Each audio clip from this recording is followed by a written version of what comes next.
السلام علیکم، welcome to my YouTube channel Iqra scary stories.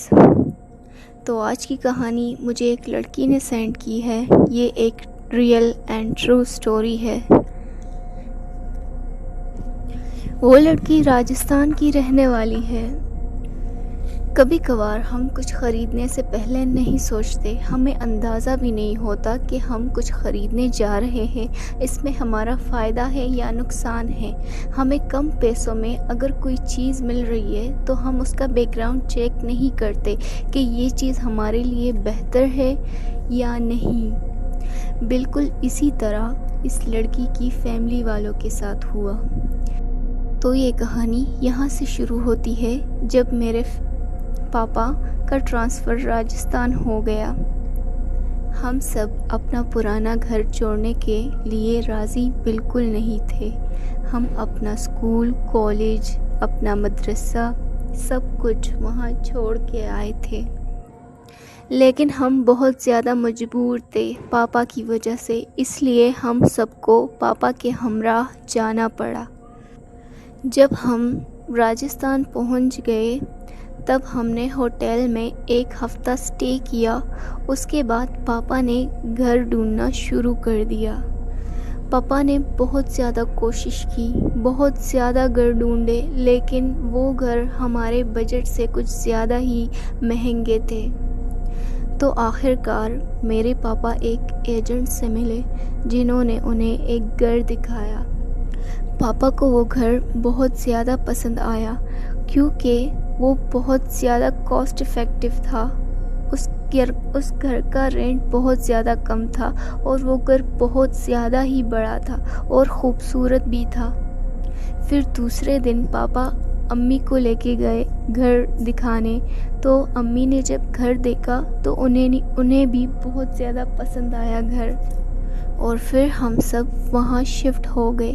جب میں نے وہ گھر دیکھا تو مجھے وہ گھر شروع میں تو بہت زیادہ اچھا لگا، میرے بھائی بہنوں کو بھی بہت زیادہ اچھا لگا، لیکن اس گھر میں مجھے ایک عجیب سی گھٹن محسوس ہوئی۔ حالانکہ وہ گھر بہت زیادہ بڑا تھا، ادھر ایک پارک بھی تھا، ہم لوگ شام کو وہاں پہ کھیلنے جاتے تھے۔ ہمارا ایک ہفتہ بہت اچھا گزرا اور وہاں پہ ہمارے بہت سارے فرینڈز بھی بن گئے تھے۔ اب ہمیں اس گھر کو، اپنے پرانے گھر کو بھول چکے تھے۔ ایک شام جب پاپا آفس سے آئے تو انہوں نے ہم سب سے کہا کہ چلو کھانا کھانے باہر جاتے ہیں۔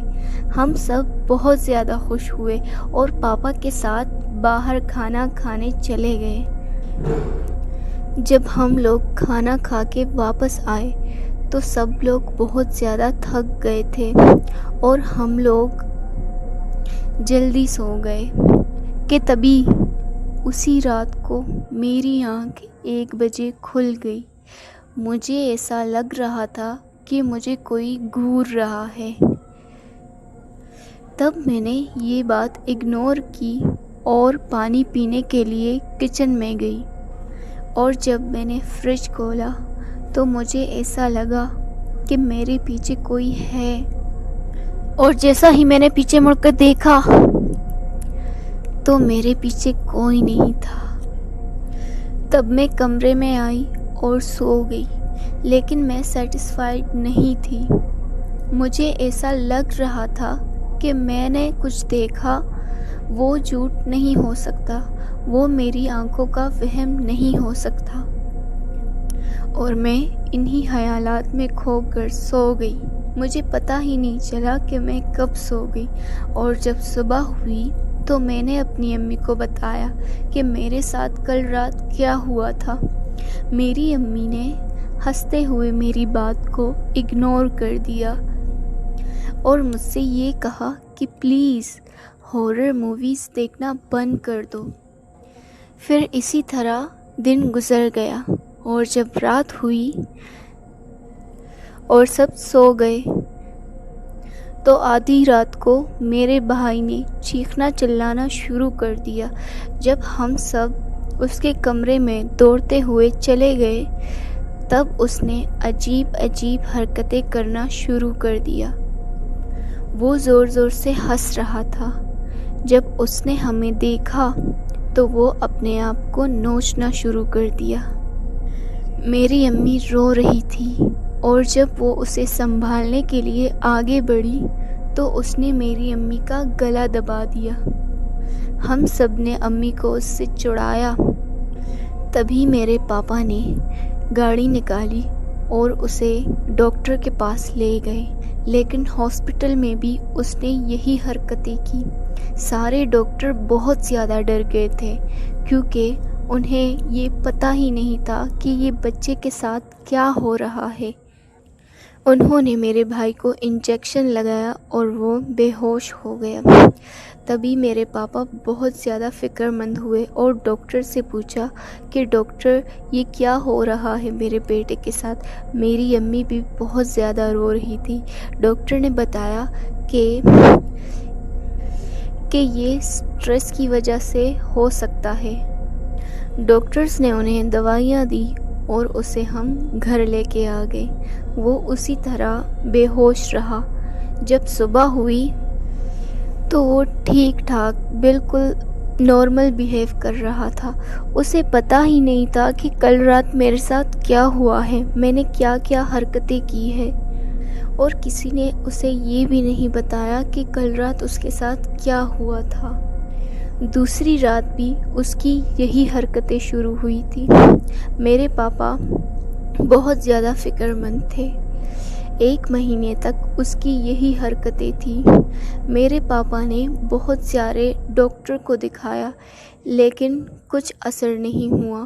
سارے ڈاکٹرز نے کہا کہ یہ پاگل ہو گیا ہے، لیکن میری ماں یہ ماننے کو تیار ہی نہیں تھی۔ ہمارے پڑوسیوں نے میری امی کو ایک بابا مولوی کے بارے میں بتایا۔ جب میری امی نے پاپا کو مولوی کے بارے میں بتایا تو میرے پاپا نے کہا کہ یہ مولویوں کا کام نہیں ہے، تم اس سے دور رہو۔ لیکن میری امی کی بہت ساری ضد کرنے کے بعد میرے پاپا تب بھی نہیں مانے اور پاپا کو بتائے بغیر امی نے مولوی کو گھر پہ بلا لیا۔ جب مولوی گھر میں داخل ہوا تو اسے محسوس ہوا کہ گھر میں کچھ ہے۔ اس نے میری امی سے کہا کہ بچے کا کمرہ کہاں ہے۔ میری امی نے اسے میرے بھائی کے کمرے میں بھیجا۔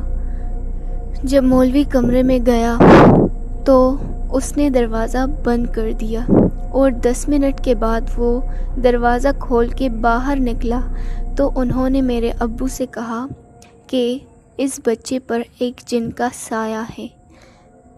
میرے بابا یہ بات ماننے کو تیار نہیں تھے، لیکن میری امی نے بہت زیادہ ریکویسٹ کی مولوی صاحب سے کہ پلیز آپ کچھ کریں، میرے بیٹے کو آپ بچائیں۔ تو مولوی صاحب نے کہا کہ ٹھیک ہے، میں کل 2-3 مولویوں کو ساتھ میں لے کر آتا ہوں اور یہ جن کا سایہ میں ہٹا دوں گا کل ہی۔ دوسرے دن مولوی صاحب اپنے ساتھیوں کے ساتھ آئے اور میرے بھائی کے کمرے میں چلے گئے۔ انہوں نے میرے بھائی کو کرسی سے باندھا۔ میرا بھائی چیختا ہوا چلاتا ہوا رو رہا تھا کہ امی مجھے بچاؤ مجھے بچاؤ، لیکن مولوی صاحب نے منع کیا تھا کہ اس کے پاس کوئی بھی نہیں آئے گا۔ انہوں نے دروازہ بند کر دیا اور آیت الکرسی پڑھنے لگے اور بہت سارے مولوی ان کے ساتھ پڑھنے لگے۔ آدھا گھنٹہ گزرنے کے بعد مولوی صاحب کمرے سے باہر آئے اور میرے امی کو بتایا کہ آپ کا بیٹا ٹھیک ہو گیا ہے، جو سایہ تھا میں نے اسے نکال دیا ہے۔ اس دن سے لے کر آج تک میرے بھائی نے کبھی ایسی کوئی حرکت نہیں کی ہے، اور آج بھی جب ہم اس انسیڈنٹ کو یاد کرتے ہیں تو ہماری روح کانپ جاتی ہے۔ تو یہ کہانی یہیں پہ ختم ہوتی ہے۔ ایسی ہی حیرت انگیز کہانیاں سننے کے لیے ہمارا یوٹیوب چینل سبسکرائب کریں، ہماری ویڈیوز لائک کریں تاکہ ہماری ہر نیو آنے والی ویڈیوز آپ کو آتی رہے۔